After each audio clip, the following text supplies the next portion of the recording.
E a primeira pergunta aqui vai para o Nino. Nino, o Brasil está caminhando para a unificação dos impostos? Quem fez essa pergunta foi o Juarez, do Supermercado Oliveira. Já é uma realidade a reforma tributária, então teremos essa unificação sim, né? Já é algo que vai acontecer.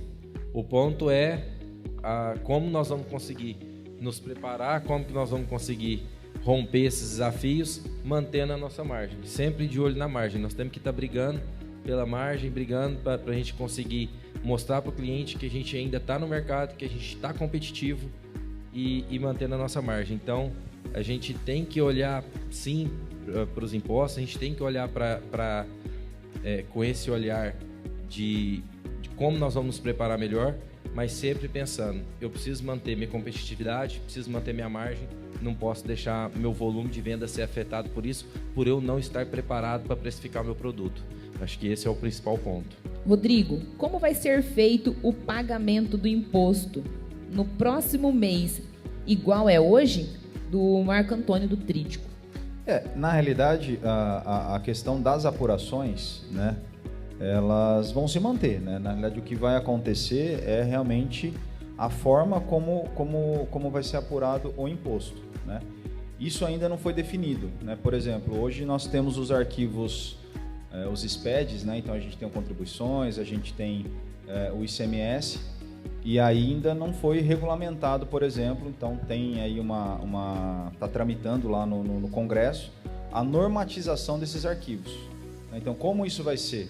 Vai ser como é hoje, por exemplo, todo dia 20 lá eu vou lá e faço recolhimento? Ou, igual os amigos comentaram aqui, o split payment, por exemplo, o governo já vai estar com essa informação para você, assim como acontece hoje na declaração de imposto de renda. Você vai lá, entra com a sua conta Gov, dá um clique lá, vem tudo que você movimentou financeiramente. Né? Então, fazendo uma brincadeira aqui, né? Aquela situação de que o fornecedor entregou sem nota para o fulano e me deu nota aqui, isso não vai existir mais. Porque quem que vai pagar essa conta? Porque o cara recebeu de quem ele vendeu sem nota com dinheiro. Para quem ele entregou a nota, eu preciso do pagamento desse boleto. Como é que eu acredito desse valor? Então, essas, vamos dizer assim, jogadas que não são legais, vamos dizer assim, elas não vão funcionar. Como o Ricardo mencionou, existem empresas hoje que têm planejamento tributário legal e que realmente não pagam impostos, ou pagam muito pouco. Né? Então, na questão com relação a como vai ser o pagamento, ainda existe muita indefinição, até por causa da transição. Então, por exemplo, a partir do ano que vem, passa a ser enviado a alíquota de 0,9 do CBS e a de 0,1 do IBS. Só que existe uma dúvida. Onde eu vou fazer a compensação desse imposto que eu estou destacando na minha nota? O governo fala que eu vou poder deduzir isso dos meus créditos e débitos lá do PIS e COFINS e de impostos federais, mas não tem nada definido ainda.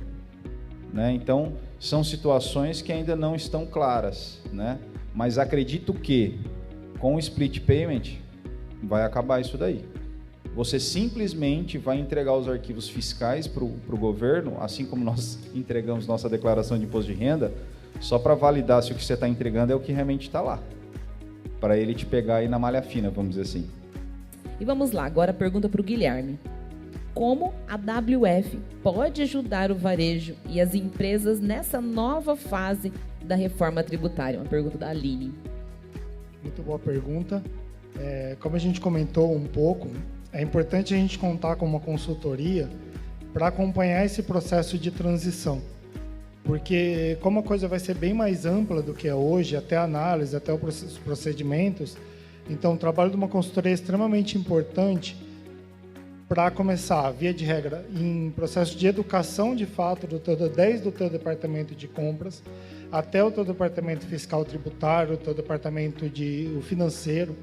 Então, o que nós conseguimos ajudar, ou o que uma consultoria consegue ajudar de fato, é em educar toda a tua equipe, todo o teu case, para que eles possam estar preparados para a reforma, fazer compras de acordo com o que a lei autoriza, trazendo o melhor benefício possível para a tua empresa, escolher fornecer, ajudar até na escolha de fornecedores com regimes tributários mais atrativos, com regimes tributários que permitem uma tomada de crédito mais vantajosa e até composição de preço entre teu crédito e teu débito.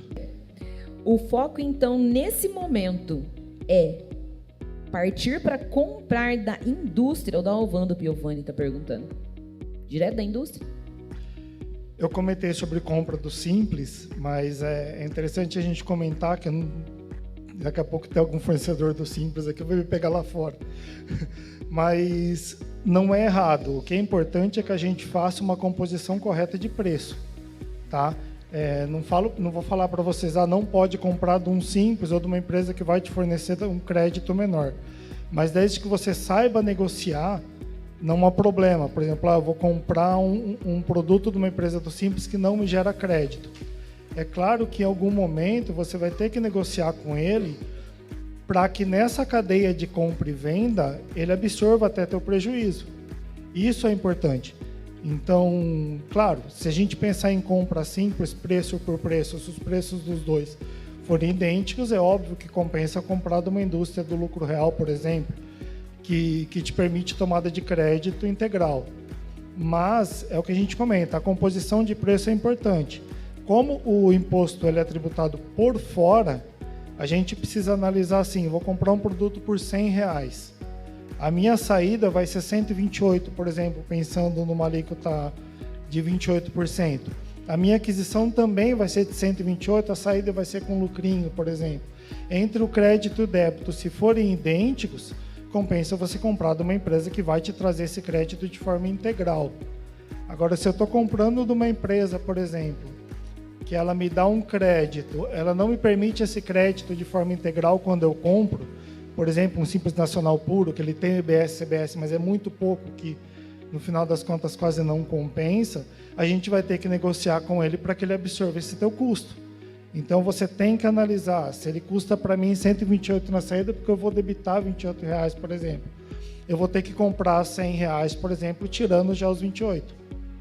Então, a negociação vai ser extremamente importante.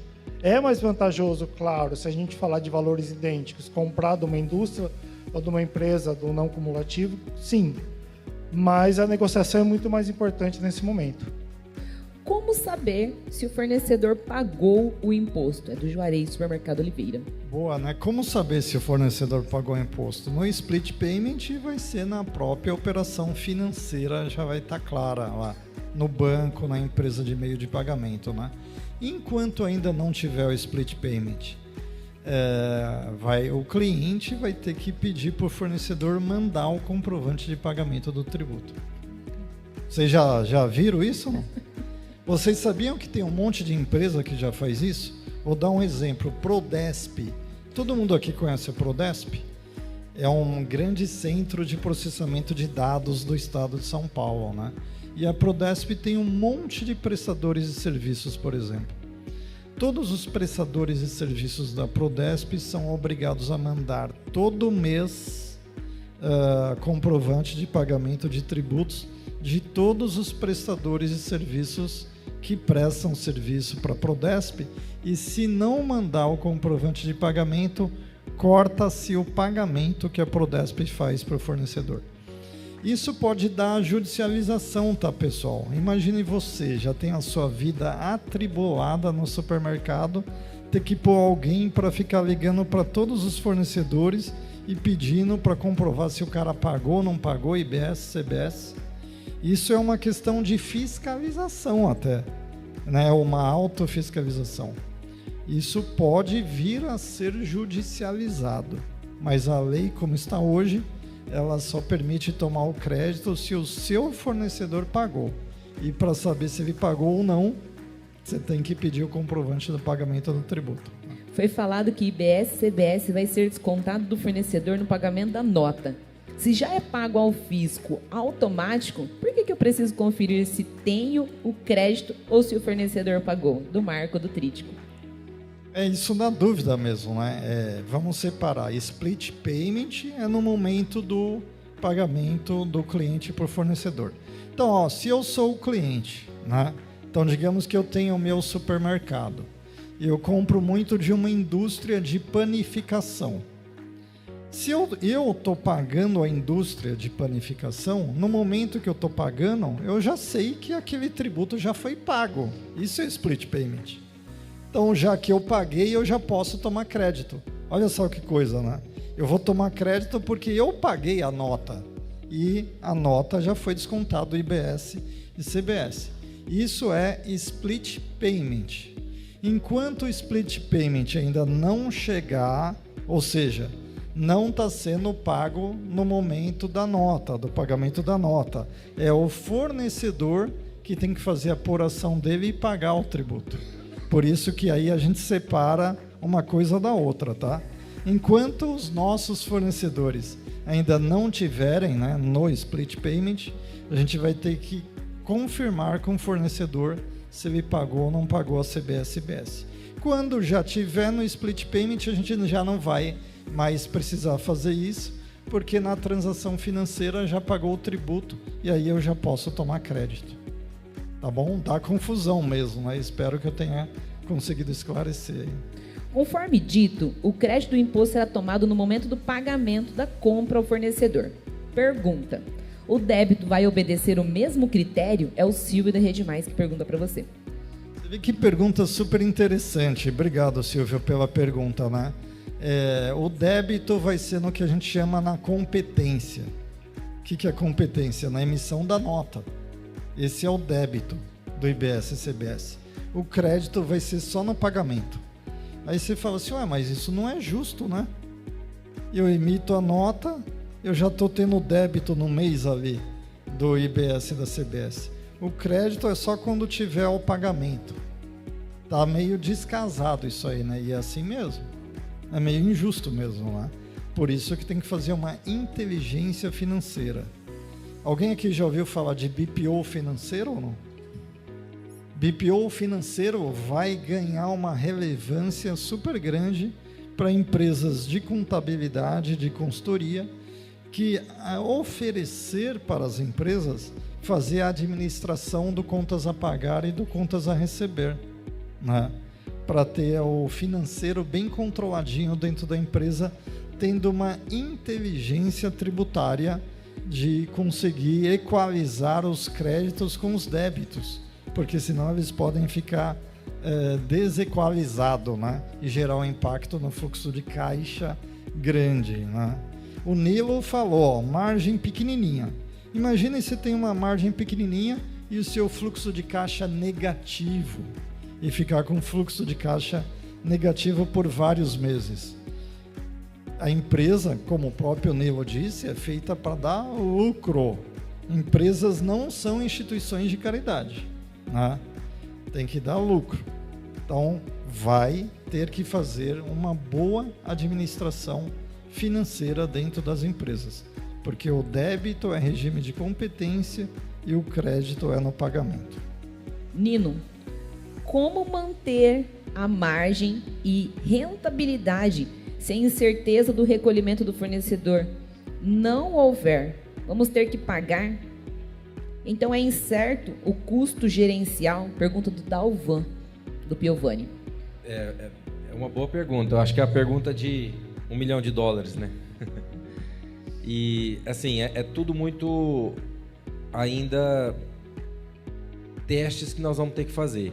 Quando a gente fala em recolhimento no regime de competência e pagamento no regime de caixa, já aí nós vamos ter que, os supermercadistas, nós vamos ter que começar a olhar para alguns pontos para o nosso fluxo de caixa. Então, nós vamos ter que ter um trabalho de planejamento financeiro muito grande. Nós vamos ter que começar a trabalhar com a gestão de orçamento mais apertada do que é hoje, para que a gente não fique com excesso de estoque. Nós vamos ter que começar a entender e aprovisionar muitas vezes nosso 13º e outras provisões, como por exemplo, é muito difícil um supermercadista hoje falar que ele faz uma previsão para investimentos, de OPEX, de CAPEX. Então nós vamos ter que trabalhar com o nosso fluxo de caixa com um planejamento um pouquinho mais apertado do que é hoje, principalmente olhando algumas previsibilidades que a gente já tem. a maior delas, com certeza, é o pagamento do 13º e o nosso fluxo de compras em relação ao nosso estoque. Nós vamos trabalhar com um orçamento um pouquinho mais na mão, um orçamento um pouquinho mais controlado, a acurácia de estoque, o estoque na nossa mão, para que a gente não fique tendo surpresas financeiras no fluxo de caixa como é hoje, já que nós vamos ter uma obrigação que ela é no regime de competência. Então, realmente é algo que nós vamos ter um tempo para nos preparar, mas a gente já tem que começar a olhar para isso e a gente não pode brincar com isso, pensando que realmente o fluxo de caixa no supermercado, ele determina o ganho ou a perda do jogo. Ricardo, é possível enxergar um cenário promissor para o varejo num país onde se paga tanto imposto com esse novo regime de tributação? É possível. Boa notícia, né? Alguém aí já ouviu falar do cashback? Cashback. Essa reforma tributária tem um tal do cashback também, né? Quem vende supermercados que atende a classe de baixa renda, né? Está previsto nessa reforma tributária todas as famílias que a renda per capita tem até meio salário mínimo, é muito pouco, né, pessoal? Mas até meio salário mínimo, que estão inscritos no CAD único, que é o Cadastro Único do Governo Federal. Tudo que as pessoas de baixa renda compram nos supermercados, 20% do tributo vai voltar para essas pessoas. Isso é o cashback. Né? 20% do IBS e CBS vai voltar para as pessoas. Dá até para fazer uma estratégia de marketing, né? Venha comprar no meu supermercado, porque aqui o imposto volta para o seu bolso. Já fica a dica aí, né? Mas isso vai ser para todos os supermercados e só para baixa renda, né? Não para todos os demais. Mas eu já fiz testes e tenho feito testes para a empresa. Quer que eu diga uma coisa aqui, ó? Vamos ver se vocês sabem bem como está o seu supermercado, tá? Posso perguntar para levantar a mão só para uma coisa aqui? Quem é do real ou presumido? Se eu falar lucro real e lucro presumido, vocês sabem o que isso significa? Quem é do lucro real e presumido, levanta a mão bem alto. Só para eu ver um negócio. Real ou presumido? Então quer dizer que muitos não levantaram, a gente tem bastante gente do Simples Nacional também, certo? Olha só. Lucro real, primeira coisa, tá? São Paulo não costuma dar tantos incentivos fiscais hoje em dia como outros estados, né? Para as empresas do lucro real, geral, né? A reforma tributária vai ser melhor. A carga tributária vai reduzir, porque os tributos são por dentro hoje. Hoje em dia, sabia que a gente paga mais tributo do que aquele que a gente vê na nota? Quando eu tenho um ICMS de 18%, eu não estou pagando 18%. Eu estou pagando 22%, porque o ICMS entra dentro da própria base de cálculo do ICMS. O IBS e CBS é por fora. Então, quem está no lucro real, a carga tributária vai reduzir. Isso é bom. Aí é só fazer uma administração financeira. Quem que está no presumido? Alguém aí está no presumido, né? Quem está no presumido, você vai sofrer. Porque o presumido vai aumentar a carga tributária com a reforma tributária. E o Simples Nacional, que eu creio que a maioria que não levantou a mão, vocês vão ter que fazer uma escolha a cada 6 meses. Imagina a cada 6 meses você tendo que fazer uma escolha. Eu estou dizendo o seguinte, que é a vez e a hora do protagonismo dos contadores e das contadoras dos supermercados. Porque, olha só, a empresa do Simples Nacional que quiser, vai poder escolher fazer o IBS e o CBS fora do Simples Nacional. Isso significa dizer que ela vai poder tomar crédito de tudo que ela está comprando ou de tudo que ela está contratando de serviço e vai ter débito nas suas vendas. Se ela tem débito nas suas vendas, o cliente dela pode tomar crédito. Então, olha só, supermercados que estão aqui, vocês que estão no lucro real e no lucro presumido, vocês têm que saber se o seu fornecedor é do Simples Nacional e tem que saber se ele vai fazer a opção de estar no Simples Nacional, fazendo IBS e CBS, dentro do Simples ou fora do Simples. Se ele estiver dentro do Simples, não vai poder destacar na nota fiscal IBS e CBS. E aí o seu supermercado não pode tomar crédito. Agora, se ele optar por fazer o IBS e CBS fora do Simples Nacional, ele vai destacar na nota fiscal e o seu supermercado vai poder tomar crédito, inclusive do fornecedor do Simples Nacional, desde que faça essa opção. Agora, normalmente essas opções são anuais. A lei está previsto que vai ser semestral. E se seu fornecedor fica mudando a qualquer momento, sem te avisar, você está tomando crédito e depois não vai poder tomar crédito. Apesar que ele também não vai poder destacar na nota, né? E aí você não vai poder tomar crédito. E aí, meus amigos supermercadistas, o que você prefere? Ter o seu fornecedor no Simples Nacional pagando IBS e CBS e colocando na nota para você tomar crédito? Ou não pagando IBS e CBS e não destacando na nota e você não tomando crédito? Essa pergunta você tem que responder assim: depende. Depende do preço.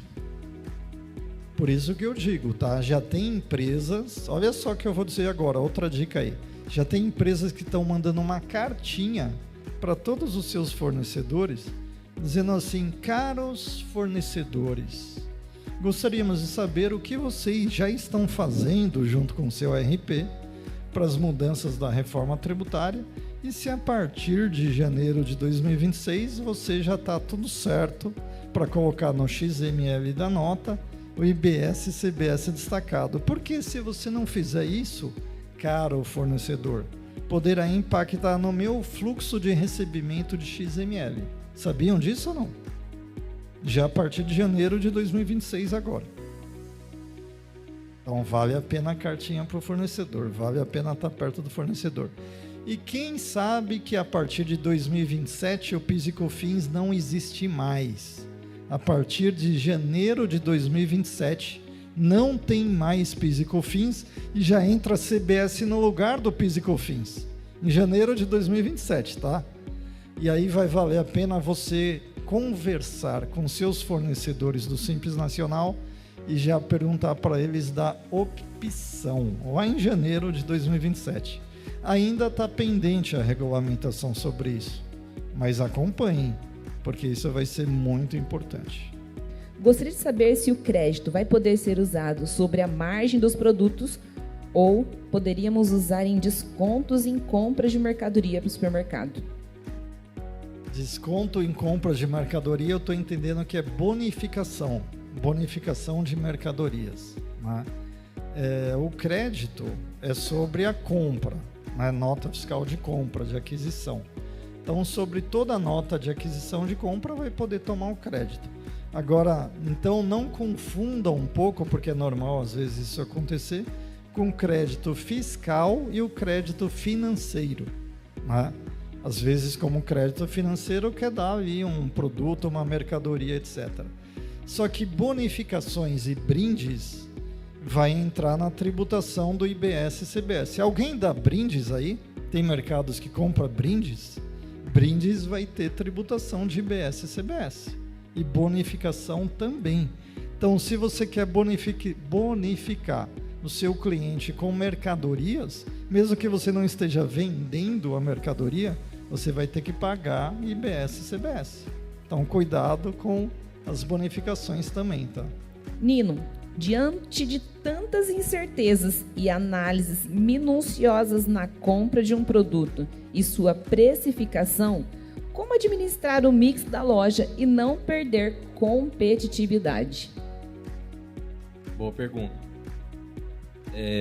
Nós vamos ter que cada vez mais, ainda mais com essas questões dos fornecedores, o regime que ele está, fazer parcerias. Nós vamos ter que partir para as parcerias, apesar que hoje já é fundamental essa parceria, porque quanto maior o mix, maior o nível de estoque que você tem que ter. Quanto maior o nível de estoque, mais dinheiro parado, mais chances desse estoque sofrer avarias, perdas, roubos, enfim. Isso são perdas financeiras. Então, não só a questão da reforma tributária, mas de uma forma geral, cada vez mais nós vamos ter que entender quais são os nossos fornecedores, os fornecedores parceiros, quais são os fornecedores que o cliente, as marcas que o cliente realmente se identifica de acordo com o seu perfil de loja e como que você consegue precificar isso para que o cliente entenda que você consegue gerar um custo-benefício para ele, uma relação custo-benefício, onde ele compra a marca que ele quer no preço justo, dentro de uma qualidade, de uma operação, de uma execução, de um atendimento que o supermercado tem. Então, cada vez mais, como as nossas margens estão apertadas e a competitividade está cada vez maior, com certeza, gerenciando o nosso mix e diminuindo os nossos riscos com esses estoques altos, que a gente vai conseguir manter a nossa margem. A reforma tributária só faz com que a gente fique com esse desafio maior por conta justamente do nosso fluxo de caixa. Mas, independente disso, a gestão de mix e de estoque ela é fundamental para a nossa margem de lucro e ela é fundamental para o nosso fluxo de caixa, onde a gente consegue estabelecer parcerias e estar mais competitivos, mas sempre competitivo naquela relação custo-benefício com o nosso cliente, onde a gente consegue entregar competitividade, mas vender também com margem para que a gente financie a nossa operação. Falar a respeito sobre a solidariedade na responsabilidade dos pagamentos de IBS e CBS entre parceiros.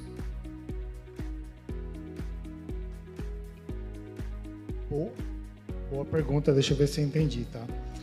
Da responsabilidade que a pessoa comenta, se for responsabilidade, inclusive, no acompanhamento, se teu fornecedor está pagando imposto, né? Isso é extremamente importante, porque, como alguns colegas comentaram, isso impacta diretamente no fluxo de caixa da empresa. Porque ela só pode tomar crédito no momento em que o teu fornecedor faz o pagamento. Enquanto o split payment, que foi muito bem detalhado já, não tiver ativo, você tem que fazer esse acompanhamento, porque envolve, inclusive, no teu fluxo de caixa. Imagina que você tem uma mercadoria que você comprou a R$100 mais R$28 de IBS e CBS, por exemplo. Você vai vender ela por 128, por exemplo, só que você não pode tomar esse crédito na tua aquisição. Então, de qualquer forma, você vai ter que debitar isso. Tá? Então é extremamente importante esse controle e por isso, inclusive, que eu acho uma baita de uma inovação a questão do split payment, porque isso complica um pouco, principalmente para o teu fornecedor, porque o fornecedor que costuma trabalhar com o dinheiro do imposto para pagar no mês seguinte, isso vai deixar de acontecer, tá? Porque no momento em que você faz o pagamento com o split payment, o sistema vai reservar a tributação e vai passar para o governo, ele vai receber o valor líquido a que ele tem direito, excluindo o crédito e débito, claro, mas ele recebe o valor líquido.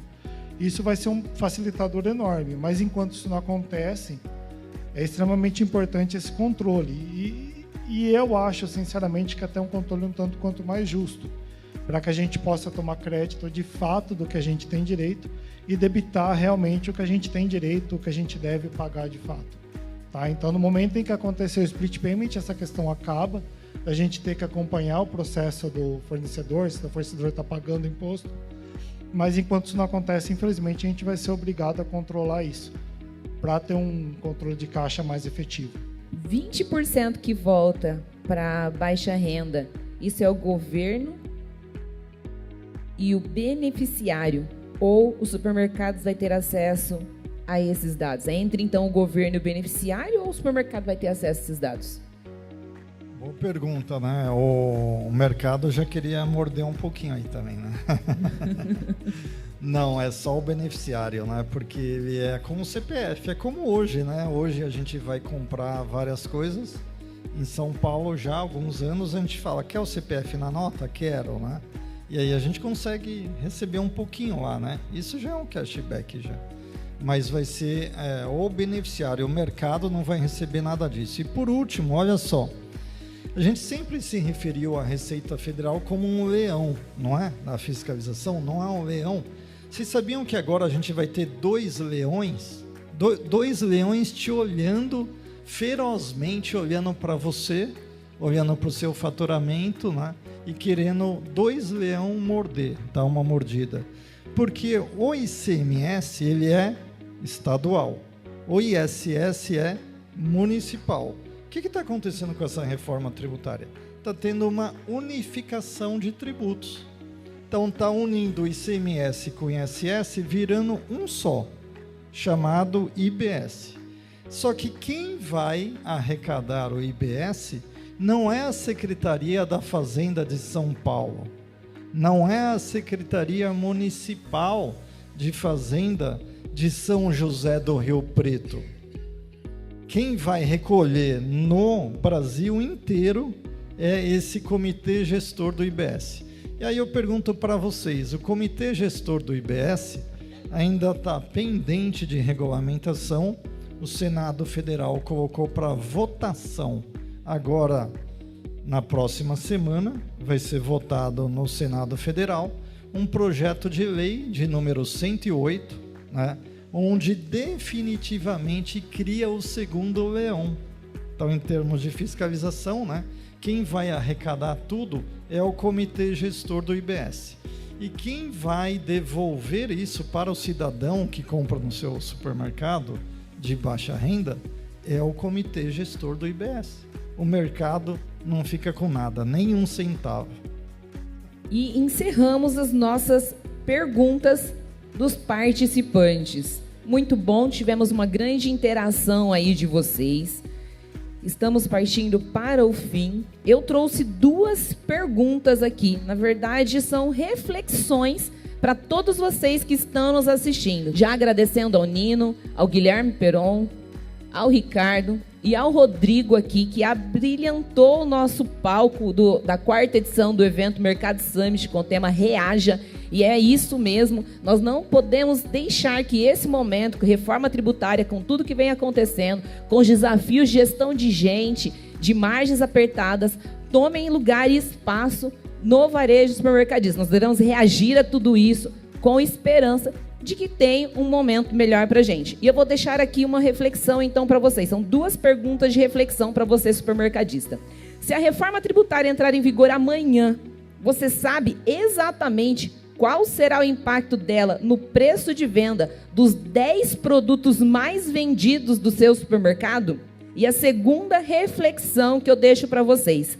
Sua equipe e seus sistemas de retaguarda estão prontos para operar em um período de transição em que viveremos com tributos antigos e novos ao mesmo tempo? Essa é uma pergunta minha que eu gostaria de deixar para vocês. Se vocês não sabem ainda essa resposta, que vocês procurem ter essa informação. Vai ser muito importante para vocês a partir do próximo ano.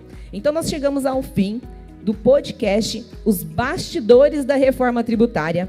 A 4ª edição do Mercado Summit quer deixar claro que quem reage agora sai na frente. O futuro do varejo não é apenas sobreviver às mudanças, mas transformar as mudanças em vantagem competitiva. Reaja é mais do que um tema, é um momento de adaptação, inovação e protagonismo. Hoje tivemos uma grande partilha de conhecimento. O nosso desejo é que todos tenham os olhos abertos para esse grande movimento e possam colher os frutos em 2026.